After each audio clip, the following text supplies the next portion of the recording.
What's going on today, guys? I'm gonna do a little work on my Permagreen today. I gotta put my glasses on, it's too sunny. I'm gonna have to put a new Transaxle in it. The symptoms I've been seeing is it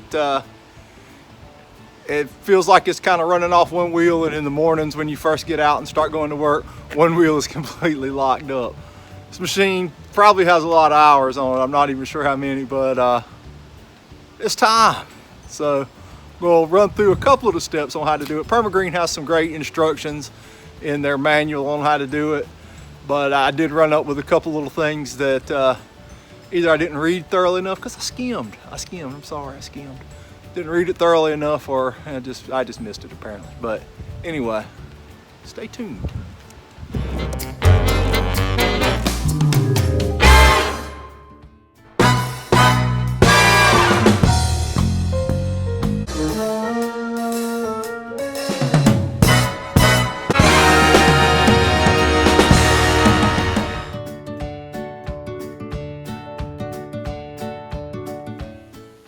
All right, this should be hysterical, me trying to tell people how to do something that I don't know what I'm doing. But Permagreen has some really good instructions in the manual, and they can email you a manual like they did me if you can't find yours. But I'm changing out the Transaxle. You know, first you gotta take your hood off. This is up under the hopper here. First you gotta take the hood off,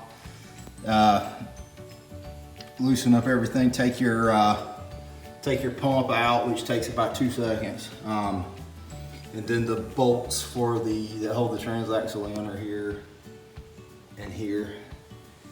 And you take the shift arm thing off, obviously.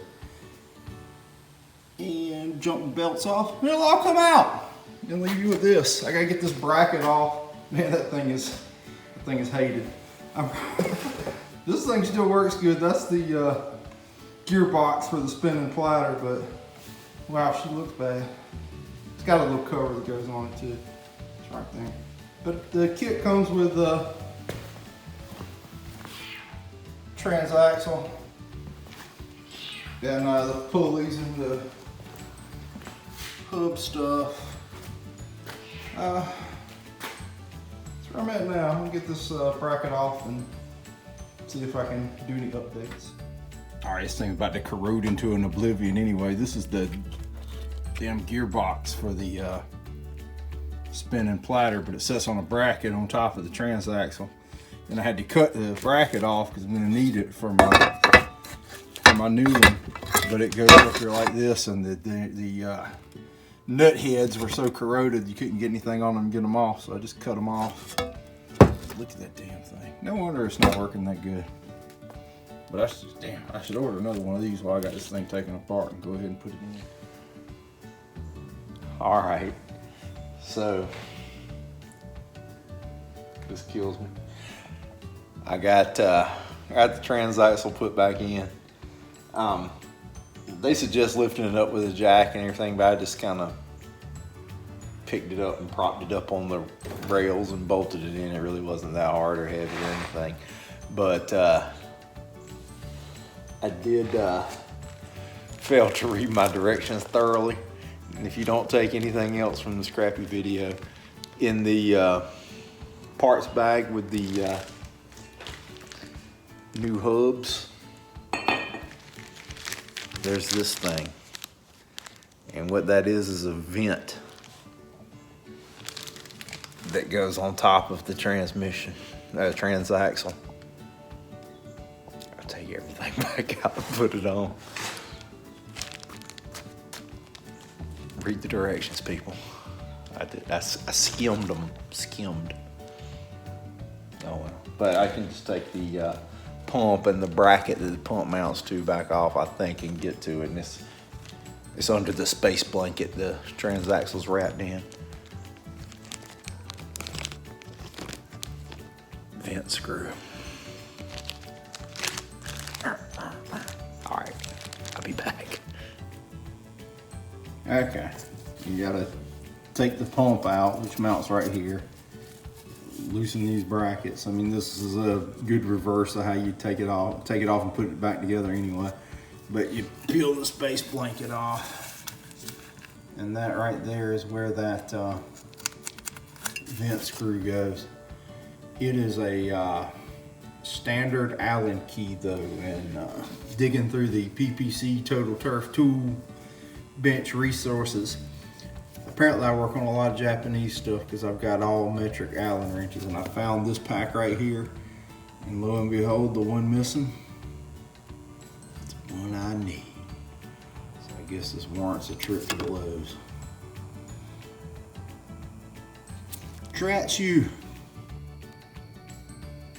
All right, I'm gonna go round two. See if I can get my light right in my video. And this right here, that's where your neutral safety switch is located. There's a wiring harness that just clips right on that. That of course is that's your gear selector. This tab right here is where your brake for your Transaxle brake will go. That's what will actually, that's what makes, that's the front brakes right there, basically. These outboards here that are all wrapped up, that's just for steering. And we'll talk about them in a second. There you go. I'm gonna put the bracket back on. There's a piece that goes up here that bolts up on a cross member there. It goes down, so I gotta get that up there and then put this plate back in. I guess I'll clean that off again first. Okay, round two, here we go. And you see these tracks right here. The pump on this thing's super easy to take on and off. It just slides it. One stud drops into that, and the other one can go back and forth on this to tighten the tension on the belt. But I mean, you can change a pump out on one of these in minutes. I got them covered up right now, but it's got quick release in suction and outflow on it. Yeah, let me get to this. All right, now I'm in business. I actually went to the Harbor Freight instead, if that interests anyone. But got me a SAE Allen head, but you gotta take this thing out and put the fin in. I overlooked that. Ooh, air came out of it, didn't it? All right, now where's my vent? There the thing is.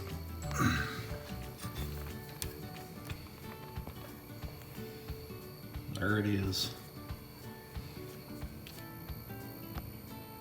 Glorious, right?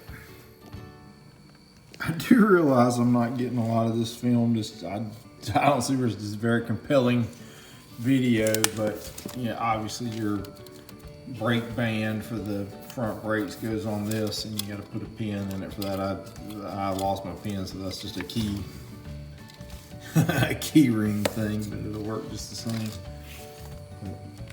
There's that on there. And the pump's gonna go up in here, and I'm assuming that's the suction side, and this is the outport side. It's got an arrow on it, but quick releases on the pump. So I mean, you just put your piece in your elbow in there, and then push that down. Well, it's pushed down right now, and it locks it on. All right, I've got my pump and the brackets and everything back on the brakes. We're good to go under the hood. Now I just have to put these hubs on. They go on these splines, and you got to put a couple of washers, and that block will go in the groove. And you put that. Uh-oh, I'm losing parts. Jeez. Okay. Block will go in the groove.